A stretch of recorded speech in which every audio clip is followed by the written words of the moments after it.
మొన్న జెలెన్స్కీకి వార్నింగ్, ఇప్పుడు పుతిన్కి హెచ్చరిక. అమెరికా అధ్యక్షుడి వ్యవహారం ఎవ్వరికీ అర్థం కావటం లేదు. అగ్రరాజ్యంలో అన్ప్రెడిక్టబుల్ ట్రంప్ అంటున్నారు ఆయన అభిమానులు. తాజాగా రష్యా అధ్యక్షుడు పుతిన్కు ట్రంప్ హెచ్చరికలు ఇచ్చారు. యుక్రెయిన్ జోలికి వెళ్లొద్దు అంటూ హుకుం జారీ చేశారు.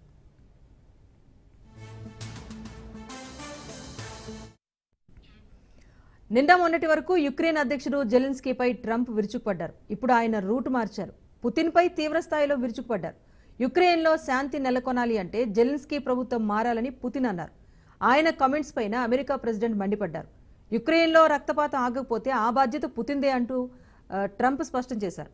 అప్పుడు తాను రష్యాను ఉపేక్షించనని, ఆ దేశం పైన భారీ సుంకాలు విధిస్తామని కూడా అన్నారు.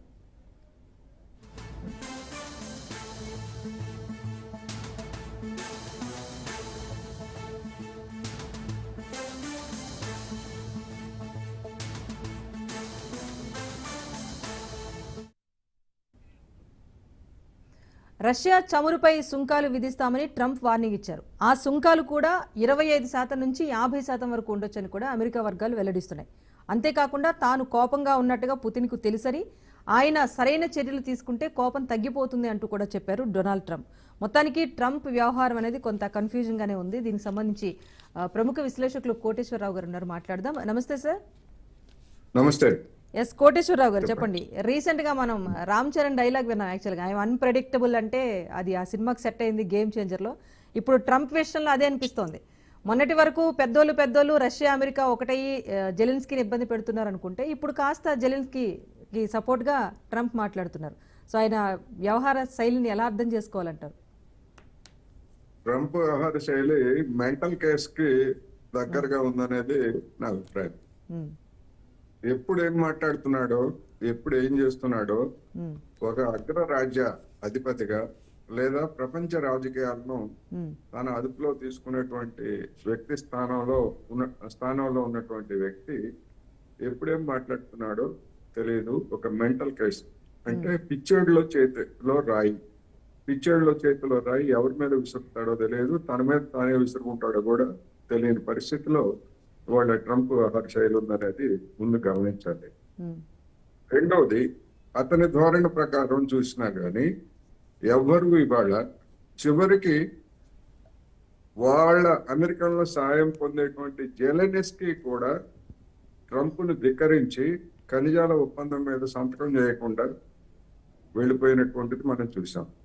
అలాంటిది అమెరికా కంటే ఎక్కువ అణ్వాయుధాలు లేదా అమెరికాతో సమంగా ఆయుధాలు కలిగి ఉన్నటువంటి రష్యా అధినేత పుతిన్ ని ఈ విధంగా బెదిరిస్తే అమెరికా బెదురుతుందా, పుతిన్ దిగొస్తాడా అనేటువంటిది కామన్ సెన్స్ ఉన్నటువంటి ఎవరికైనా గానీ అర్థం అవుతుంది.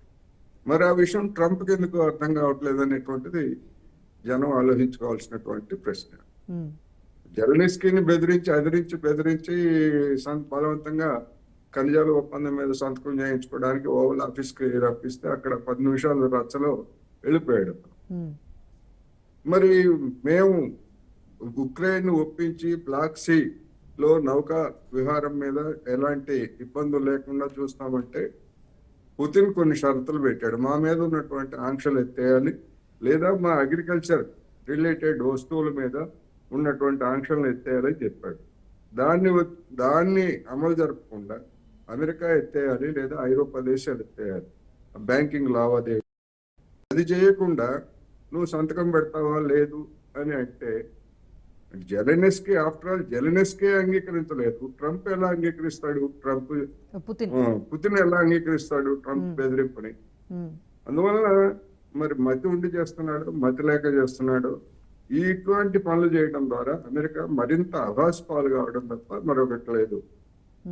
ఒకవైపు జెలెన్స్కీతో ఆ విధంగా, ఇప్పుడు పుతిన్ తో ఈ విధంగా, మరొక వైపు ఇరాన్ తోటి మీరు కనుక మాతో ఒప్పందం చేసుకోకపోతే మేము మీ మీద బాంబులు వేస్తామని చెప్పేసి బెదిరిస్తున్నాడు. ఇదే పెద్ద మనిషి గతంలో అధికారంలో ఉండగా ఆ ఇరాన్ తో చేసుకున్నటువంటి అణు ఒప్పందం నుంచి బయటికి పోయింది ఎవరు? ట్రంపే బయటికి పోయాడు, అమెరికా బయటికి పోయింది. ఇప్పుడు మళ్ళా మాతో సంతకాలు చేసి మాతో అంగీకారానికి రాకపోయేట్లయితే మీ మీద బాంబులు వేస్తామని చెప్పేసి ఇరాన్ ని బెదిరిస్తున్నాడు. ఇలాంటి ఉడతూపులకి, ఇలాంటి మాటల దానికి ఎవరు భయపడతారు అనేటువంటిది ఇవాళ ప్రపంచంలో ఉన్నటువంటి ప్రశ్న. నాకు గడిచినటువంటి ఈ 2 నెలల్లో భయపడింది ఎవరంటే మన నరేంద్ర మోడీ గారు భయపడి లొంగిపోయి కొన్ని రాయితీలు ఇవ్వడానికి అంగీకరించినట్టు కనిపిస్తా ఉంది తప్ప ప్రపంచంలో ఆత్మగౌరవం ఉన్నటువంటి ఏ నాయకుడు కూడా ట్రంప్ బెదిరింపులకు ఎవరికి ఇంతవరకు లొంగలేదు అనేది మాత్రం స్పష్టం. అయితే ఒకటి సార్, ప్రపంచంలో అంటే పెద్దన్న పాత్ర, అగ్రరాజ్య హోదా ఉంది కనుక అమెరికా ఏం చేసినా చెల్లుతుంది అనేది అయితే కరెక్ట్ కాదు అన్ని సందర్భాల్లో అనడానికి ఇప్పుడు ఉదాహరణగానే కనిపిస్తున్నాయి. సో అమెరికా అగ్రరాజ్య హోదా ఉన్నప్పటికీ రష్యా అంతే పవర్ఫుల్, అటు మీరు అన్నట్టుగా అణ్వాయుధాల విషయంలో ఇరాన్ అంతే పవర్ఫుల్, ఇటు టారిఫ్లతో వారు పెట్టుకున్న చైనా కూడా అంతే పవర్ఫుల్. ఇలా కీలక అగ్రదేశాల మధ్య కనుక ఇలాంటి ఒక వారికి ఒక విభిన్నమైన వాతావరణానికి కారణం ట్రంప్ అయితే కనుక పరిణామాలు ఎలా ఉంటాయంటారు భవిష్యత్తులో? మీరు అన్నట్టుగా పూర్తి చెప్పండి. డెఫినెట్ గా మొత్తం మీద అందరినీ దూరం చేసుకొని ఇప్పుడు గడిచినటువంటి 70 సంవత్సరాల్లో చూస్తే కెనడా అమెరికా అడుగుజాడల్లో అమెరికా కనుసన్నల్లో నడిచేటువంటి కెనడాను కూడా రెచ్చగొట్టి మిమ్మల్ని 51వ రాష్ట్రంగా చేర్చుకుంటాం, మేము చెప్పినట్టు పోతే మీ మీద పన్నులు వేస్తామంటే కెనడాలో ఉన్నటువంటి ఒక రాష్ట్ర ముఖ్యమంత్రి స్థాయి నేత కూడా మా మీద అలా చేస్తే మీకు ఇవ్వాల్సినటువంటి కరెంట్ ఇచ్చి బంద్ చేస్తాము, మీ న్యూయార్క్ నగరానికి 4వ వంతుకి కరెంట్ సరఫరా నిలిపేస్తామని చెప్పేసి బెదిరించినటువంటి మనం చూసాం. పక్కనే ఉన్నటువంటి మెక్సికో, ఇట్లా మిత్ర దేశాలుగా ఉన్నటువంటి వాటి మీద కూడా ట్రంప్ అవుతుంది. అదేవిధంగా ఐరోపా దేశాలు, నాటో కూటమిలో ఉన్నటువంటి ఐరోపా అగ్రదేశాలన్నీ కూడా అమెరికా ఎట్లా చెప్తే అట్లా వింటున్నాయి గడిచినటువంటి 2వ ప్రపంచ యుద్ధం తర్వాత. వాటి మీద కూడా మీ మీద కూడా మిమ్మల్ని కూడా వదలం అని చెప్పేసి సవాల్ చేస్తుంది. ఇంతమంది మీద సవాల్ చేసినటువంటి అమెరికా ఎక్కడ నిలబడుతుంది? అందరూ ఏకమైనా లేకపోతే విడివిడిగా ఎవరికి వారు అమెరికాతో సహకరించకుండా పక్కకు తప్పుకున్నా కానీ అమెరికా ఒంటరి పట్టై దాని యొక్క బండారం ఏమిటో బయటపడుతుంది. ఇప్పటికే చూస్తున్నాం మనం, ఎక్కడ అమెరికా దాడి చేసినటువంటి ఏ దేశంలో కూడా అమెరికాలో విజయం సాధించలేదు. వియత్నాం మీద దాడి చేసి ప్రాణాలు అరచేతి పట్టుకొని విమానాలు ఎక్కి పారిపోయినటువంటి దృశ్యాలు మనం చూసాం. తాలిబాన్లని ఒప్పందం చేసుకొని అరే బాబు మమ్మల్ని కట్టుబట్టలతో పోనివ్వండి, మా ఆయుధాలన్నీ మీకే ఇచ్చేస్తామని చెప్పేసి వాటితో రాజీ చేసుకొని పారిపోయినటువంటి వాళ్ళు అమెరికా.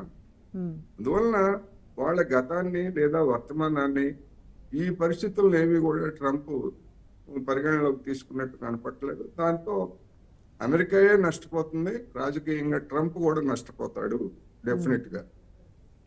అంటే ఒకటి సార్, అమెరికా ఫస్ట్ నినాదం అనేది అక్కడి వరకు అమెరికన్ల వరకు మంచిదే అవ్వచ్చు, కానీ అక్కడి స్వప్రయోజనాల కోసం మిగతా వారిని ఎంతలా ఇబ్బంది పెడుతున్నారు, వీసాస్ విషయంలో కానివ్వండి, ఉద్యోగాలను తొలగించే విషయంలో కానీ ఒక వ్యతిరేకత అయితే ఇతర దేశాల నుంచి అయితే ట్రంప్కి ఆల్రెడీ వచ్చేసింది. సో వచ్చిన 2 నెలల్లోనే ఈ స్థాయిలో ఆయన ఒక బీభత్సం సృష్టించేస్తే ఇంకా పదవి కాలం చాలా ఉంది. ఇప్పుడు పెద్ద దేశాలతో ఇలాంటి వారికి వెళ్తే కనుక, ఫర్ ఎగ్జాంపుల్ ఇప్పుడు భారత్ విషయానికి వస్తే సార్, అటు అమెరికాతో సానుకూలంగా ఉంది, రష్యాతో కూడా సానుకూలంగా వెళ్తున్న దేశం. ఇలాంటి దేశాలకు కాస్త ఇబ్బందికర వాతావరణం అనేది వస్తుంది కదా. మీరు అన్నట్టు ప్రపంచ రాజకీయ పరిణామాలు కానివ్వండి, ఆర్థిక పరిణామాలు కానీ పూర్తిగా మారే అవకాశం ఉంటుంది కదా. డెఫినెట్ గా ఉంటుంది. ఇప్పుడు అమెరికాకి అగ్రస్థానం లేకపోతే మాకు ప్రాధాన్యత అంటే ఏ దేశానికి ఆ దేశం మాదే ప్రాధాన్యత, మాదే అగ్రస్థానం, మేమే ముందుండాలని ఏ దేశం ఆ దేశం అనుకుంటే తగాదా వస్తుంది. గడిచినటువంటి 2 ప్రపంచ యుద్ధాలు ఎక్కడ వచ్చినాయి తగాదా? ప్రపంచాన్ని వలసలుగా మార్చుకోవడంలో ఐరోపాలో ఉన్నటువంటి దేశాల మధ్య వచ్చినటువంటి తగాదే 2 ప్రపంచ యుద్ధాలు. ఇప్పుడు ఆ విధమైనటువంటి ప్రత్యక్ష వలసలు అవకాశం లేదు కనుక మార్కెట్లని ఆక్రమించుకోవడానికి ప్రయత్నం చేస్తున్నారు. మార్కెట్లను ఆక్రమించుకునేటువంటి చేసేటువంటి ప్రయత్నాల్లో ప్రతిఘటన. ఎందుకంటే బ్రిటిష్ వాడు వచ్చి మన దేశాన్ని ఆక్రమించుకున్నటువంటి స్థితి ఇవాళ భారతదేశంలో లేదు. అంతకంటే మెరుగైనటువంటి స్థితిలో మనం ఉన్నాము. అమెరికాను కావచ్చు లేదా మరొక దేశాన్ని కావచ్చు ఎదిరించగలిగినటువంటి స్థితి మనకు కూడా ఎంతో కొంత ఉన్నది గతంతో పోలిస్తే. అందుకని ఆ వాస్తవాలను గమనించకపోతే అమెరికా, ఆఫ్టర్ ఆల్ నేను అదే చెప్పాను ఇంతకు ముందు, ఆఫ్ఘనిస్తాన్నే అదుపులోకి తీసుకోలేనటువంటి వాళ్ళు, లేదా ఒక చిన్న దేశమైనటువంటి వియత్నాంని అదుపులోకి తీసుకోలేనటువంటి అమెరికా భారతదేశాన్ని లేదా చైనాని, రష్యాని, మరొక దేశాన్ని అదుపులోకి తీసుకోగలదా? ఇది కదా ప్రశ్న. అందుకని ఎవరికి వాళ్ళు ప్రొటెక్షనిస్ట్ పాలసీస్ అంటున్నాం, రక్షణాత్మక విధానాలు. మా పరిశ్రమలను మేము రక్షించుకోవాలి, మా వ్యాపారాలు మేము రక్షించుకోవాలి. అమెరికా చెప్తుంది అదే కదా. మా వ్యాపారాలని మా పరిశ్రమలు రక్షించుకోవాలంటే మేము పన్నులు వేయాలని చెప్తున్నాము. మీరు పన్నులు వేసేట్లయితే మరి మా వ్యాపారాలు, మా ఎగుమతులు, మా దిగుమతులు వీటిని కూడా మేము రక్షించుకోవాలంటే మేము కూడా పన్నులు వేస్తామని కౌంటర్ వెయిలింగ్ వేస్తున్నారు. ఇట్లా పరస్పరం వేసుకుంటే అందరికీ నష్టం అనేటువంటి అందరూ చెప్తున్నటువంటి అంశం. కానీ ఎవరు మేము తగ్గేదేలే అన్నట్టుగా వాళ్ళు ఎవరికి వాళ్ళు ఉన్నారు. ఇది ఏం జరుగుతుంది చివరికి? ఏం జరుగుతుందంటే అందరికీ కాళ్ళు చల్లబడతాయి, అందరికీ కాళ్ళు చేతులు నొప్పులు వస్తాయి. అప్పుడు ఏం జరుగుతుంది అనేటువంటిది అది ఒక ఊహాజనితమైనటువంటి ప్రశ్న. అంటే డెఫినెట్ గా అమెరికాకే నష్టం ఇప్పుడు ఎక్కువగా చూస్తే. ఓకే సార్, అంటే మీరు అన్నట్టుగా ఇప్పుడు ఆర్థికంగా బలోపేతం అవడానికి చర్యలు తీసుకోవచ్చు, కానీ ఇతర దేశాలను ఇబ్బంది పెట్టే క్రమంలో ఉంటే కనుక అది ఏదో ఒక రోజు మీరు అన్నట్టుగా ఆర్థికంగా వారికే దారితీస్తుంది. ఒకటి సార్, ఇప్పుడు ఆర్థికంగా చూసుకున్నా కూడా పాకిస్తానో లేకపోతే ఇజ్రాయెల్ వార్ పరంగా అక్కడ కానివ్వండి, ఇప్పుడు యుక్రెయిన్ పాడైపోయింది, రష్యా, బ్రిటన్ ఆర్థికంగా నష్టపోయింది. ఇన్ని దేశాలు నష్టంలో ఉన్నప్పుడు మళ్ళీ ఇప్పుడు టారిఫ్లతో ఒకవైపు అమెరికా ఇబ్బంది పెడుతున్న నేపథ్యంలో ఈ పరిణామాలన్నీ కూడా ఆర్థిక పరమైన వారికి దారి తీస్తాయి అంటంలో ఏమైనా సందేహం ఉంది అంటారా? ఒకవేళ ఇప్పుడు కనుక ట్రంప్ వైఖరి కనుక మార్చుకోకపోతే ఎలాంటి పరిణామాలు మనం చూడాల్సి ఉంటుందంటారు? ఇది ట్రేడ్ వార్, దీన్ని ట్రేడ్ వార్ అంటున్నారు. పన్నుల విధింపు అనేటువంటిది ట్రేడ్ వార్ లో, యుద్ధంలో అనేకమైనటువంటి అంశాలు ఉంటాయి. ఆ యుద్ధం జరుగుతోంది ఇప్పుడు, వాణిజ్య యుద్ధం, ట్రేడ్ వార్ జరుగుతోంది. ఆ ట్రేడ్ వార్ లో ఇప్పుడు సుంకాలు అనేటువంటి అస్త్రాలను ప్రయోగిస్తున్నారు, బాణాలను ప్రయోగిస్తున్నారు. ఈ సుంకాలు అనేటువంటి బాణాలు దుస్సుమంటాయా లేకపోతే ఎఫెక్ట్ గా ఉంటాయా అనేటువంటిది ప్రయోగించిన తర్వాత వాటిని అనుభవించినటువంటి దేశాలు చూస్తాయి. ఇప్పుడు ఉదాహరణకు భారతదేశం ఉంది. భారతదేశం మీద ట్రంప్ చేస్తున్నటువంటి ఒత్తిడి ఏమిటి? మీరు మా దగ్గర నుంచి వ్యవసాయ ఉత్పత్తుల్ని మీరు ఎక్కువగా దిగుమతి చేసుకోవాలి అంటాడు. వ్యవసాయ ఉత్పత్తులు అంటే ఏమిటి? అమెరికాలో మొక్కజొన్నలు అనేటువంటి విపరీతంగా పండుతాయి. మొక్కజొన్నలు అక్కడ విపరీతంగా పండితే మన దేశం దాని కనుక దిగుమతి చేసుకున్నట్లయితే మరి మన దేశంలో ఉన్నటువంటి మొక్కజొన్న రైతులు ఏం కావాలా? దిగుమతి చేసుకుంటారు, బానే ఉంది. నరేంద్ర మోడీ గారు ఒత్తిడికి లొంగు లేకపోతే ఇంకోటి దిగుమతి చేసుకుంటారు. మరి ఇక్కడ మొక్కజొన్న పండించేటువంటి రైతులు ఏం కావాలా? అందుకనే ఇలాంటి అనేకమైనటువంటి సమస్యలు ప్రతి దేశానికి ఉంటాయి. ఒక నరేంద్ర మోడీ గారి అంటే మన దేశం గురించి మనం చెప్పుకోవాల్సి వస్తా ఉంది. అమెరికా మన మీద ఒత్తిడి చేస్తున్నటువంటి వాటిలో అదొకటి. మొక్కజొన్నలు దిగుమతి చేసుకుంటారు లేదా అని మన మీద డిమాండ్ చేస్తా ఉంది. అదే విధంగా మీరు మరి సౌదీ అరేబియా లేకపోతే ఇరాక్ ఇట్లాంటి దేశాల నుంచి కొనుగోలు చేసి మానేసి చమురు మా దగ్గర నుంచి కొంటారా లేదా అని డిమాండ్ చేస్తా ఉంది. ఒకవేళ మనం మిగతా దేశాలు ఇప్పటి వరకు అంటే గడిచినటువంటి 7.5 దశాబ్దాలుగా మనం స్వాతంత్రం వచ్చిన తర్వాత మరి సౌదీ అరేబియా, ఇరాన్, ఇరాక్ ఇలాంటి దేశాల నుంచి మనం ఎక్కువ దిగుమతి చేసుకుంటున్నాము. ఒక మార్కెట్, ఒక లావాదేవీలు ఉన్నాయి. అలాంటిది ఆల్ ఆఫ్ సడన్ అమెరికా ఒత్తిడికి లొంగిపోయి వీళ్ళ దగ్గర కొనటం మానేసి అమెరికా వాడి దగ్గరే కొనటం మొదలు పెట్టిన తర్వాత వీళ్ళతో సంబంధాలు జడి అమెరికా వాడు మన చుట్టుపట్టుకుంటే మన పరిస్థితి ఏమిటి? అందుకని ఎక్కడా కూడా ఇవాళ ఉన్నటువంటి పరిస్థితుల్లో చమురైనా లేదా మరొక వస్తువైనా ఒక దేశం మీద ఆధారపడే స్థితికి కనుక తెచ్చుకున్నట్లయితే మిగిలిన దేశాలతో సంబంధాలు దెబ్బతింటాయి. ఆ దెబ్బతిన్నటువంటి సంబంధాలు మనలో పునరుద్ధరించుకోవాలంటే ఈ లోపల మన పని అయిపోతుంది. ఇప్పుడు అమెరికా చేస్తున్నది అదే.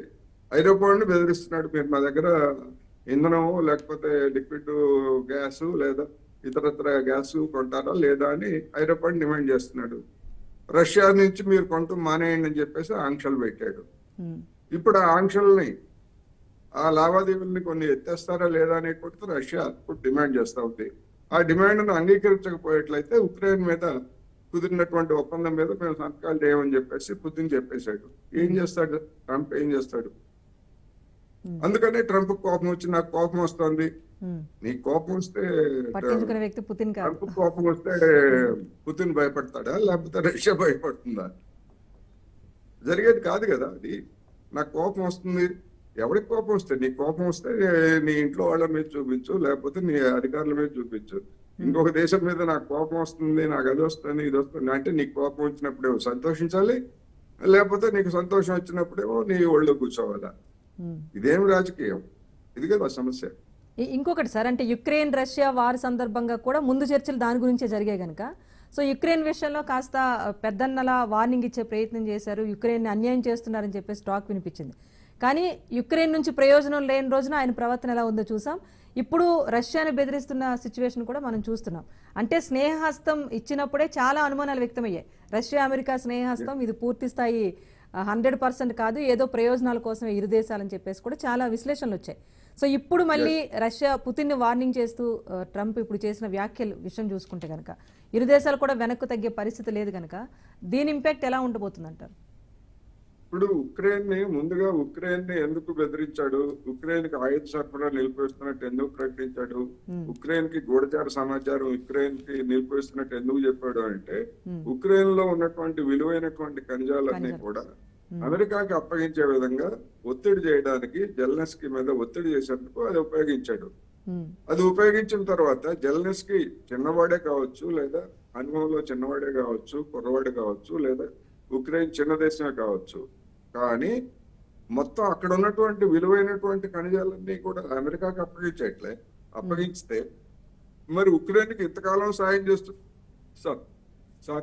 చేస్తున్నటువంటి జర్మనీ గాని, ఫ్రాన్స్ గాని, లేదా బ్రిటన్ గాని, ఈ దేశాలన్నీ ఏం చేయాలి? అందుకని ఈ దేశాలు దానికి అంగీకరించం కదా. మొత్తం అంతా ఉక్రెయిన్ కి రష్యాకి దోచిపెడితే మా సంగతి ఏంటి, మరి మేము కూడా మీకు ఆయుధాలు ఇచ్చాం కదా అని చెప్పేసి వాళ్ళు కూడా అడ్డం తిరిగారు. అందుకనే వాళ్ళు అండ చూసుకొని జెలెన్స్కీ ఏం చేసుకుంటారో చేసుకోండి అని చెప్పేసి లేచి వచ్చేసారు. ఆ తర్వాత అమెరికాలో ఉన్నటువంటి కార్పొరేట్ ల్యాబీ అంటే ఆయుధ ల్యాబీ, నువ్వు ఉక్రెయిన్ యుద్ధాన్ని వెంటనే ఆపేస్తే మరి ఉక్రెయిన్ యుద్ధం కోసం మేము తయారు చేసినటువంటి ఆయుధాలన్నీ మా దగ్గర కుట్టలబడి ఉన్నాయి, అవి మేము ఎవరికి అమ్ముకోవాలి, అందుకని నువ్వు యుద్ధాన్ని కొనసాగిస్తావా లేదా అంటే చచ్చినట్టుగా మళ్ళీ మేము ఉక్రెయిన్కి ఆయుధాలు ఇస్తున్నాం అని చెప్పేసి అదే నోటితో ట్రంప్ చెప్పాడు.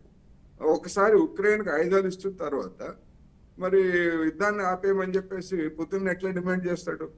అందుకనే ఆ యుద్ధం కాదు, బ్లాక్ సీలో నల్ల సముద్రంలో నౌకలు ఫ్రీగా వెళ్ళడానికి వీలుగా ముందు ఒప్పందం చేసుకోండి అని చెప్పేసి పరువు కాపాడుకోవడానికి ఆ ఒప్పందాన్ని తీశాడు. ఆ ఒప్పందానికి కూడా దానికి కూడా మేము ఒప్పుకుంటాము, కాకపోతే మా షరతులు అంగీకరించాలని చెప్పేసి పుతిన్ డిమాండ్ చేస్తున్నాడు. ఇప్పుడు దాన్ని అమలు జరిపేటువంటి స్థితిలో లేడు కనుక నాకు కోపం వస్తుందని చెప్పేసి ట్రంప్ చెప్తున్నాడు. ఇది అగ్రరాజ్యం వాళ్ళ ఒక విధంగా చెప్పాలంటే ఒక అధోగతిలోకి అమెరికాని ట్రంప్ నెడుతున్నాడు తన విధానాలతో అనేది కూడా మనం చెప్పుకోవచ్చు. అంటే ఇక్కడ ఇంకొకటి సార్, అంటే ఒక్కొక్క దేశ ప్రయోజనాలు ఆలోచించేటప్పుడు ఒక పెద్దన్న అగ్రరాజ్యం కనుక మీరన్నట్టు భారత్లా కొన్ని విషయాల్లో ప్రతి దేశం తలొగ్గే పరిస్థితి ఉండొచ్చు. కానీ మీరన్నట్టు ఇప్పుడు ఇండివిజువల్గా ఒక్కో దేశానికి సమస్య వచ్చేటప్పుడు సానుకూల దేశాలన్నీ ఏకమైనప్పుడు అమెరికా ఇలాంటి ధోరణితోనే ముందుకు వెళ్లే పరిస్థితి ఉంటుందా? ఇప్పుడు రష్యా, యూరోపియన్ కంట్రీస్, భారత్, ఇలా కొన్ని దేశాలు సానుకూల దేశాలు, ఇవన్నీ ఒక్కతాటిపైకి వస్తే కనుక ఇది ట్రంప్కి కాస్త ఎదురు దెబ్బగానే ఉంటుంది కదా. డెఫినెట్ గా ఇప్పుడు ఉక్రెయిన్ యుద్ధంలో రష్యా మీద ఆంక్షలు విధించి రష్యా నుంచి ఎవరు చమురు కొనుగోలు చేయకూడదని గడిచిన 3 సంవత్సరాలుగా ఆంక్షలు పెట్టారు కదా. ఆంక్షల్ని మన దేశం ఉల్లంఘించింది. మాకు నీ ఆంక్షలకు ఏం సంబంధం లేదు, మేము గతంలో రష్యాతో మేము సత్సంబంధాలు కలుగున్నామని చెప్పేసి పెద్ద మొత్తంలో రష్యా నుంచి మన దేశము చమురు దిగుమతి చేసుకుంది. అదే విధంగా చైనా కూడా దిగుమతి చేసుకుంది. మీ ఆంక్షలు మేము ఖాతరు చేయం, కావాలంటే మా రూబుల్స్ లో మేము ఇస్తాం, మా యువాన్లో మేము ఇస్తాము, రూబుల్స్ తీసుకుంటామని చెప్పేసి వాళ్ళు, మా రూపాయల్లో మేము ఇస్తాము, మీ రూబుల్స్ తీసుకుంటామని చెప్పేసి మన దేశం దాన్ని ఖాతరు చేయలేదు. ఏం చేసింది ఈ 2 దేశాలని? అమెరికా ఏమీ చేయలేకపోయింది. ఏదో మీరు చేశారు కనుక మేము ఏదో అంగీకరిస్తున్నాం అన్నట్టుగా మాట్లాడింది తప్ప భారతదేశం మీద చైనా మీద చర్యలు తీసుకోలేకపోయింది కదా. ఇదే పరిస్థితి తెగేదాకా లాగితే అన్ని దేశాలు కనుక అలాగే ఉండేట్లయితే అప్పుడు ట్రంప్ ఏం చేస్తాడు? అది సమస్య. అదే అంటున్నా, 2 అలయన్సెస్ మళ్ళీ second world war time situations అన్ని కూడా మనకి కనిపిస్తున్నాయి. భవిష్యత్తులో ఇలాంటి పరిస్థితి ఏర్పడదు అని లేదు. అలయన్స్ ఏర్పాటుకైతే ఒక అవకాశం అయితే ఇస్తున్నట్టుగానే కనిపిస్తోంది. ఇంకొకటి సార్, ఇప్పుడు డెఫినెట్ గా మీరు చూడండి, ఇటీవల వచ్చినటువంటి కొన్ని వార్తల ప్రకారం ఒకవేళ ఉక్రెయిన్ లో శాంతి స్థాపక పీస్ కీపింగ్ ఫోర్సెస్ కనుక ఏర్పాటు చేయాల్సి వస్తే దానిలో మీరు కూడా ఉంటారా అని చైనా వాళ్ళని అడిగారట ఐరోపా వాళ్ళు. మరి ఐరోపాలో ఉన్నటువంటి నాటో కూటమి చైనాకి పక్కా వ్యతిరేకం అయినా గాని అమెరికా అనుసరిస్తున్నటువంటి వైఖరి చూసిన తర్వాత వాళ్ళ జాగ్రత్తలో వాళ్ళు ఉంటూ ఏమో రేపు అమెరికా లేదా రష్యా వాళ్ళు ఒకటై ఐరోపా దేశాలకు కనుక ముప్పు తీసుకొచ్చేట్లయితే దాన్ని ఎదుర్కోగలిగింది ఎవరు అని చూసుకున్నప్పుడు వాళ్ళకి చైనా కనిపించింది. అందుకని మీరు కూడా పంపిస్తారా ఉక్రెయిన్ కి సైన్యాన్ని అని చెప్పేసి అడిగినట్టుగా వార్తలు వచ్చాయి. సరే, దాని మీద వాళ్ళు ఏం స్పందించలేదు అనుకోండి, అవసరమైనప్పుడు స్పందిస్తారు. కానీ అటువంటి పరిస్థితి వస్తే మరి ఐరోపా అనేటువంటిది అమెరికా చేతిలోంచి వెళ్ళిపోయిన తర్వాత ఇంకా అమెరికాకి ఎక్కడ కాలు మోపడానికి ఎక్కడ అవకాశం ఉందనేది ప్రశ్న. అందుకని ట్రంప్ తెగేదాకా లాగుతాడని నేను అనుకోవట్లేదు. ఇలాగే అదిరించి బెదిరించి పిచ్చి మాటలు మాట్లాడి దారికి తెచ్చుకోవడానికి, లేదా తనకున్నటువంటి ఆర్థిక బలం, మిలిటరీ బలాన్ని చూపించి కొన్ని దేశాలను లొంగ తీసుకోవడానికి ఇలాంటి ప్రయత్నాలు చేస్తున్నాడు. కానీ ఇది ఎంతకాలం సాగుతుంది అనేది మాత్రం ప్రశ్నార్థకమే. సో ప్రస్తుతానికైతే పిచ్చోడి చేతిలో రాయిని విసిరే ప్రయత్నం జరుగుతుంది అంటారు సింపుల్ గా. ఇంకొకటి ఎస్, ఇరాన్ అణ్వాయుధాల విషయంలో కూడా ఇప్పుడు ఇరాన్ని హెచ్చరించే ప్రయత్నం కూడా చేస్తున్నారు. అణ్వాయుధ తయారీ ఆపకపోతే పరిణామాలు తీవ్రంగా ఉంటాయని చెప్పేసి.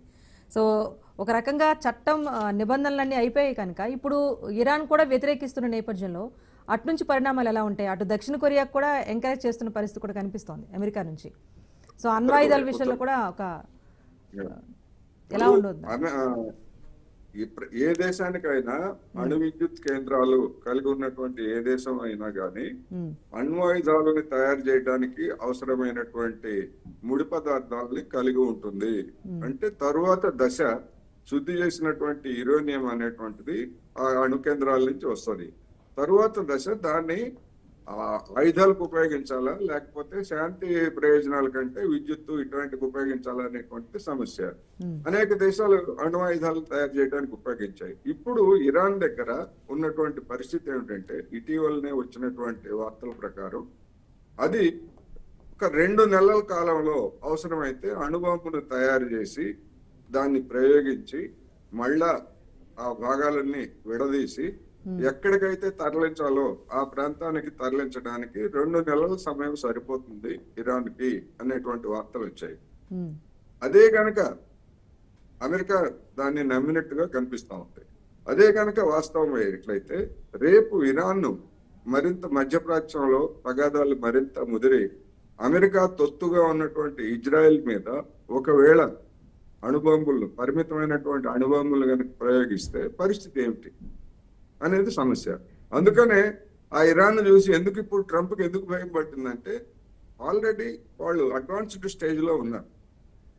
అణ్వాయుధాలను తయారు చేయటమే కాదు, అణ్వాయుధాలను తయారు చేయడానికి అవసరమైనటువంటి క్షిపణులను కూడా వాళ్ళు సైమల్టేనియస్ గా తయారు చేస్తున్నారు.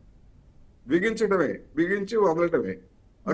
అందుకనే ట్రంప్ మీరు మాతో మళ్ళా అణు ఒప్పందం చేసుకుంటారా లేదా, లేకపోతే మిమ్మల్ని బాంబులు వేస్తామని చెప్పేసి బెదిరిస్తున్నాడు. సమస్య లేదు, నీతో నేరుగా మాట్లాడే సమస్య లేదని చెప్పేసి ఇరాన్ తెగేసి చెప్పడానికి కారణం ఏంటంటే, వాళ్ళ దగ్గర అవసరమైనటువంటి సరుకు సరంజామా అంతా కూడా సిద్ధంగా ఉంది. వాటిని తయారు చేసి వదలటమే, ఏం చేసుకుంటావో చేసుకో అన్నట్టుగా ఇరాన్ ఉంది. మరి ఇటువంటి పరిస్థితి దేనికి తెచ్చుకున్నారు? అమెరికా తెచ్చింది. అణు ఒప్పందం నుంచి, ఇరాన్ తో చేసుకున్నటువంటి అణు ఒప్పందం నుంచి వెనక్కిపోయి వాళ్ళని ఆ విధంగా రెచ్చగొట్టింది. అణు ఆయుధాలను తయారు చేసే విధంగా ఇరాన్ ని రెచ్చగొట్టింది ఎవరంటే ట్రంప్, అమెరికా. అంటే ఇప్పుడు మీరు అన్నట్టుగా అన్ని దేశాలతో వైరం పెట్టుకొని కొంత కదిపించే ప్రయత్నం చేశారు. ఇప్పుడు ఎక్కడి నుంచి సానుకూలత లేకపోతే కనుక ట్రంపే వెనక్కి తగ్గే అవకాశం కనిపిస్తోందా? డెఫినెట్ గా ఉంటాయి. ఒకవేళ మొండిగా, ఇప్పుడు అందుకనే కామన్ సెన్స్ ఉపయోగించాలి ఎవరైనా. తెగేదాకా లాగితే ఏమవుతుంది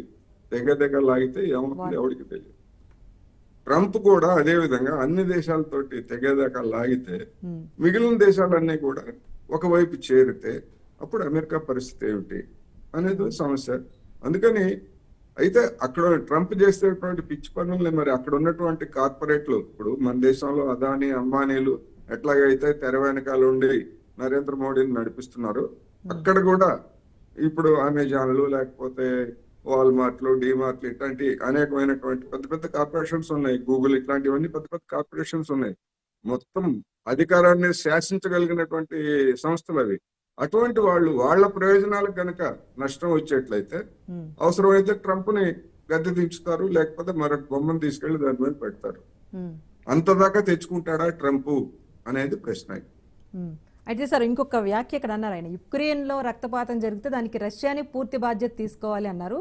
ఒకవేళ తేడా జరిగితే కనుక రష్యా పైన భారీ సుంకాలతో విరుచుకుపడతామని చెప్పారు. సో దీనికి ఎలాగూ మీరు అన్నట్టుగా పుతిన్ వెనకడిగేసే పరిస్థితి లేదు కనుక యుక్రెయిన్ విషయంలోనే కాస్త వెనక్కు తగ్గి సానుకూలంగా ఆలోచించే దిశగా పుతిన్ వెళ్లే అవకాశాన్ని కనిపిస్తోందా?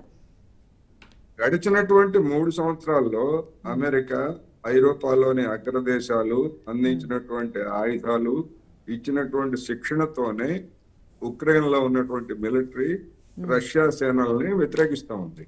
అయినా గాని ఒక్కొక్క అంగుళం లాగా మొత్తం అంతా కూడా ఇప్పటికి దాదాపు 4వ వంతు ప్రాంతాన్ని రష్యా సేనలు ఉక్రెయిన్ లో అదుపులోకి తెచ్చుకున్నాయి.